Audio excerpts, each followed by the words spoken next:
Bismillahirrahmanirrahim.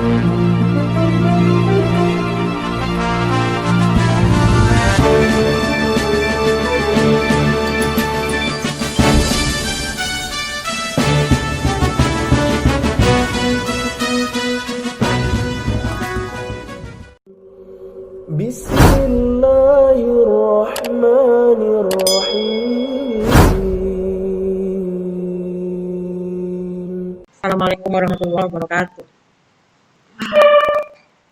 Selamat berjumpa lagi anak ibu semua. Semoga kita dalam keadaan sehat walafiat pada hari ini.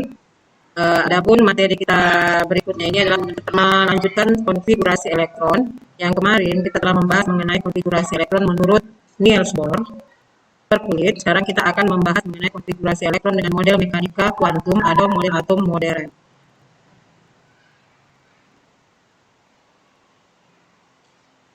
Nah, konfigurasi elektron modern juga disusun berdasarkan tingkat energinya. Ya, tingkat energinya di sini, di mana dalam konfigurasi elektron modern itu, atom itu terbagi atas bagian inti dan bagian kulit, di mana bagian inti terdapat proton dan neutron. Di bagian kulit terbagi lagi atas sub-sub kulit. Kulit itu yang kita pelajari kemarin adalah K, L, M, N, dan seterusnya. Sementara di dalam kulit ada sub-sub kulit. Sub-sub kulit itu adalah subkulit S, P, D, F. Nah, di dalam sub-sub kulit itu ada orbital. Orbital itu adalah ruang kebolehjadian tempat elektron ditemukan. Nah, jadi berdasarkan tingkat energinya, ini adalah dibuat berdasarkan aturan Aufbau, ya. Di sini 1S2 dimulai dari 1S2, 2S2, 2P6, 3S2, 3P6 dan seterusnya sampai nanti ada 7P6. Nah, kalau kita lihat di sini satu itu di situ adalah satu di sini, ini adalah nomor kulitnya. Ya, nomor kulit pertama 1, berarti kulitnya adalah kulit K, jumlah elektron maksimal 2, 1 kuadrat, berarti jumlah elektron maksimal kita adalah 1S2. Nah, itulah dia berdasarkan konfigurasi tingkat energinya berdasarkan aturan Aufbau-nya. Kemudian kulit kedua, ini dia, berarti berisi 2S2, 2P6, berarti maksimal adalah 8 elektron. Kulit ketiga, ya, kulit ketiga 3S2, 3P6, 3D10, 18, ya. Nah, ini 3P6-nya ya, maksimal di P itu hanya 6, jadi di situ 6-nya. Kemudian kulit keempat berarti 4S2, 4P6, 4D10 dan 4F14. Nah, demikian seterusnya. Inilah dia jumlah elektron maksimal kalau berdasarkan sub-sub kulitnya. Disusun dari kulit, sub-sub kulitnya. Nah, kemudian kita lanjut di sini keterangannya. 3P6 contohnya, 3P6 berarti 3 itu adalah menyatakan kulit. Nomor kulit ketiga. Kulit apa kulit ketiga tadi? Kulit KLM ya, kulit M. Kemudian P ini menyatakan sub kulit. Sub kulit, sub tingkat energinya. Kemudian P itu maksimal ya. Maksimal sub kulit itu adalah SPDF. Di sini tadi yang Ibu jelaskan. Nah, maksimal pada P itu hanya boleh berisi 6 elektron. Ya, 6 elektron. Jadi kita pelajari lebih lanjut kenapa dia 6 elektron di pelajaran berikutnya di bilangan kuantum, ya. Nah, kita lanjut. Nah, ini ada jumlah kulit, jumlah elektron maksimalnya 6 elektron. Oke. 6 Nah, subkulit S, pada subkulit S itu berisi satu orbital, di mana satu orbital itu maksudnya satu kamar, di mana maksimal satu orbital itu hanya boleh maksimal berisi 2 elektron. Makanya di sini ditulis adalah S2. Menunjukkan maksimal pada subkulit S hanya boleh terisi 2 elektron karena dia hanya punya satu orbital atau satu ruang. Nah, subkulit P mempunyai 3 orbital, berarti ada 3 ruang. Maksimal satu ruang tadi disampaikan hanya boleh berisi 2 elektron. Maka pada P hanya ada 6 di atas, inilah di elektron maksimal tadi, 6. Ya, berarti terbagi antara satu ruang 2, 2 jumlahnya 6. Nah, pada subkulit D dia mempunyai 5 orbital. Berarti ada 5 ruang. Satu ruang tadi 2 elektron maksimal, berarti jumlah D itu adalah 10 elektron maksimalnya. Nah, pada subkulit F ada 7 orbital. Berarti 7 orbital, berarti 2 sampai 14. Berarti F maksimal hanya boleh berisi 14 elektron. Dan seterusnya ya. Jadi S, P, D, F, G. Yang di sini hanya yang mengikuti aturan tentang subkulit itu berdasarkan S, sub, P, prinsipal, D, difus, F, fundamental, dan seterusnya itu berdasarkan aturan alfabet ya. F, G, H, I, dan seterusnya. Nah, inilah dia diagram mnemonik Muller atau diagram Aufbau yang sebelumnya tadi Ibu jelaskan apa urutan tingkat energinya. Nah, cara membuatnya itu yang pertama tadi 1S2 baru 2S2 lanjut 2P6 3S2 3P6 4S2 4S2 langsung ke 3D10 ya 3D10 4P6 5S2 baru 4D10 5P6 6S2 4F14 5D10 6P6 7S2 5F14 6D10 7P6 8S2. Nah, bagaimana kamu menyusunnya ini? Ingat tadi kalau dia kulit pertama dia hanya 1S ya. Kulit kedua 2S 2P. Kulit ketiga hanya berisi 3 subkulit yaitu 3S, 3P, 3D. Kulit keempat berarti hanya berisi 4 subkulit. 4S, 4P, 4D, 4F. Kulit kelima ya, di sini pengecualian dia sampai 5F saja.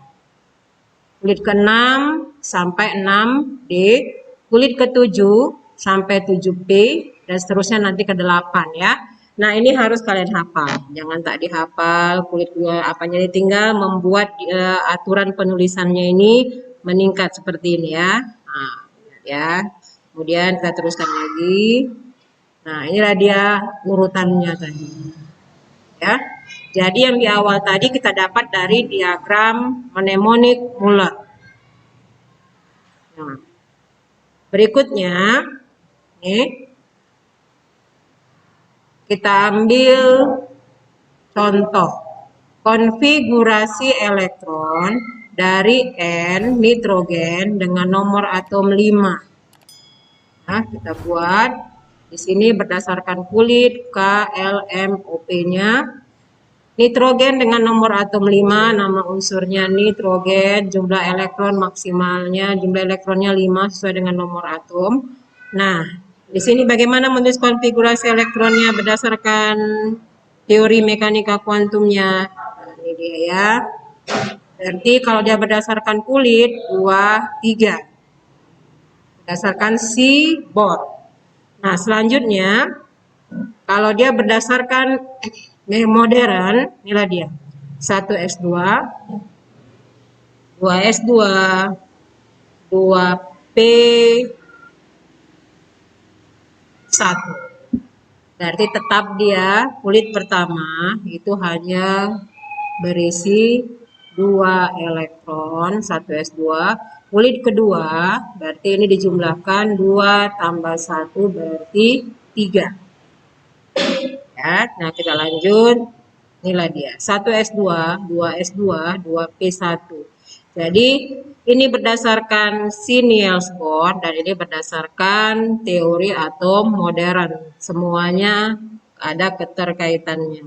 Nah, kita lanjut di sini magnesium. Magnesium dengan nomor atom 12, berarti jumlah elektronnya 12 karena dia dalam keadaan netral. Nah, bagaimana buat konfigurasi menurut kulitnya? 2, 8, 2. Nah, bagaimana dengan model modernnya?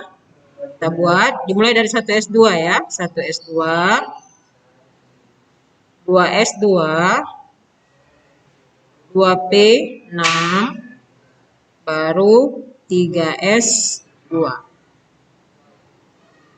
Ya, nah, kita buat seperti inilah jadinya konfigurasi elektron dari magnesium 12. Oke, lanjut. Skandium. Skandium dengan nomor atom 21. Nah, tadi kita lihat kalau skandium ini kalau kita lihat konfigurasinya 2, 8, 9, 2. Bu, kenapa bisa jadi 9? Ya, karena kalau misalnya dia aturan per kulit menurut Niels Bohr itu hanya sesuai untuk golongan A. Golongan utama. Dalam sistem periodik ada golongan A, ada golongan B. Golongan A itu adalah golongan utama, golongan B itu adalah golongan transisi.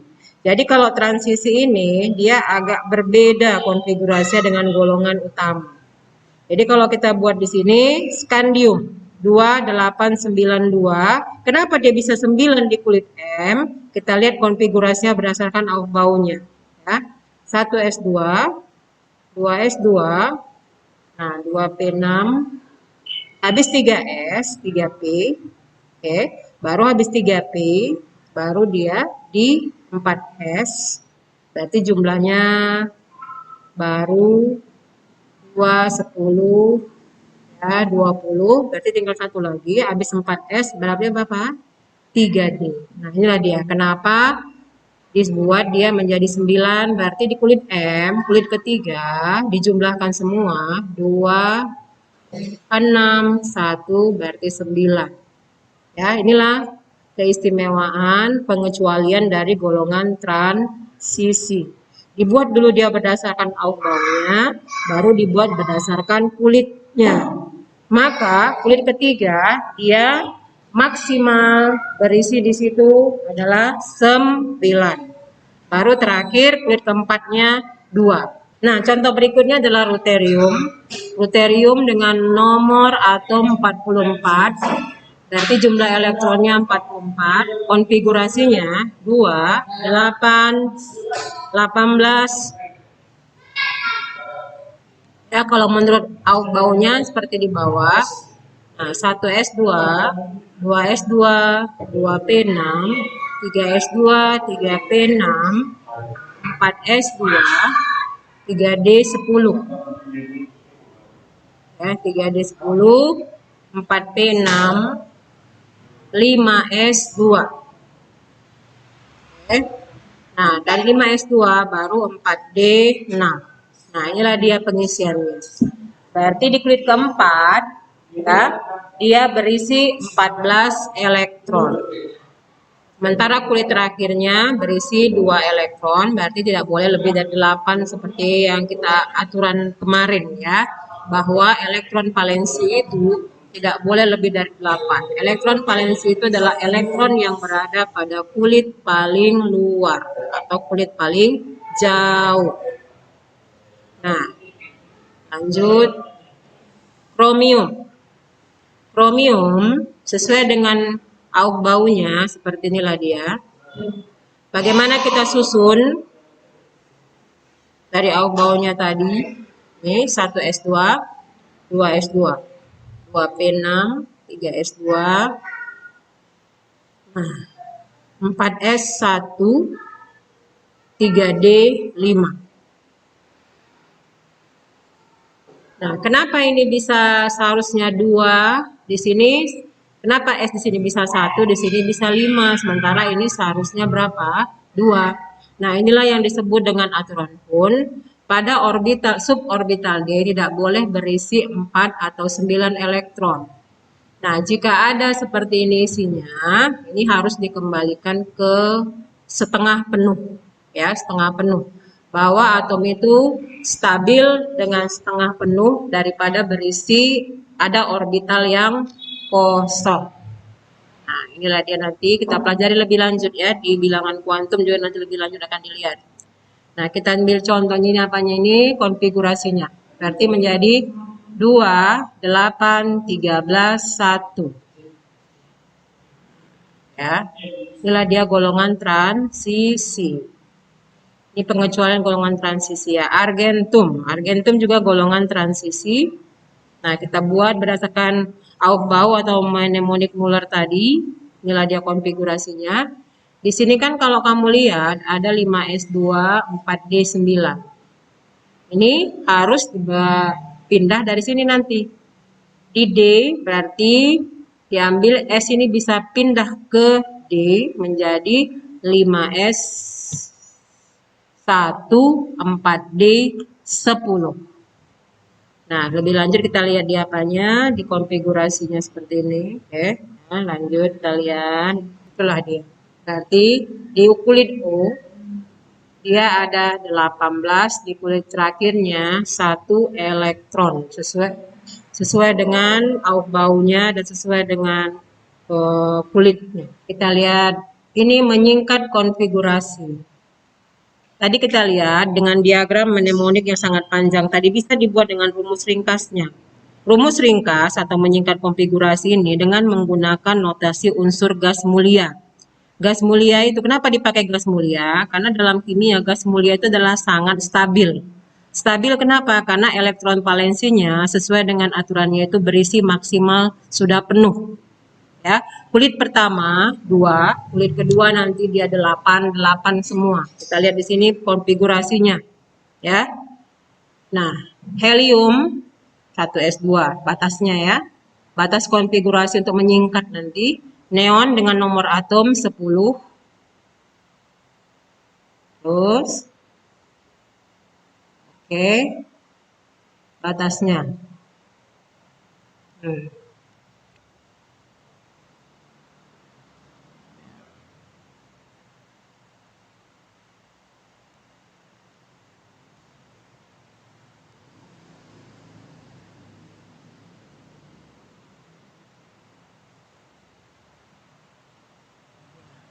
Ya. Kita lihat dulu.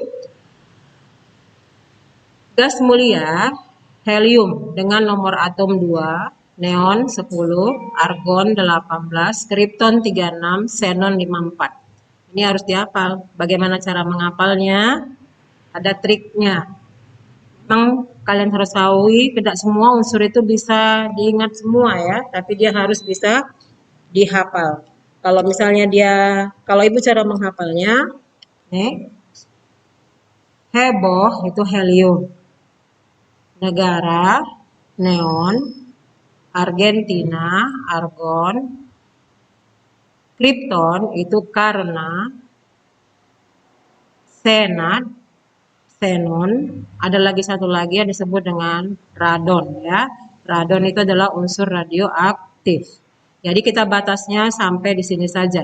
2, 10, 18, 36, 54. Jadi dengan rumus yang panjang tadi bisa disingkat dengan rumus, mempersingkatnya adalah dengan konfigurasi elektron gas mulia. Aplikasinya kita lihat.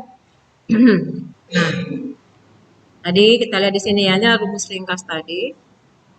Nah, Cl17, berarti jumlah elektronnya adalah 17. Kita ringkas, berarti 17 tadi tidak cukup dengan, tidak pas dengan 18, berarti disingkatlah dia dengan siapa? Dengan neon. Berarti dengan neon nomor atom 10, berarti tinggal berapa lagi? 7. Nah, batas tadi neon itu adalah 2P6. Berarti habis 2P apa? 3S2, 3P5. Nah, inilah dia cara meringkasnya. Ya. Nah, kemudian arsen 33. Berarti jumlah elektronnya 33. Berarti 33 itu masih di bawah kripton. Ya. Berarti kita ringkas dengan apa? Argon. Ya. Argon batasnya tadi 18. Berarti 18 itu batasnya 3P6. Habis 3P6, 4S2, 3D10, 4P3. Ini batas-batasnya tadi. Ingat tadi batas dari helium. Helium batasnya 1S2. Ya, S2. Kalau neon 2P. Kalau argon 3P. Kalau kripton 4P, ya. Nah, lihat di sini nih, berikutnya vanadium 23. 23 berarti di bawah kripton, di atas argon. Berarti harus kita singkat dengan argon. Berarti argon itu batasnya tadi 3P, berarti 4S2, 3D3. Ya, jadi jumlahnya tetap sama, 18 tambah 5 berarti berapa? 23 ya.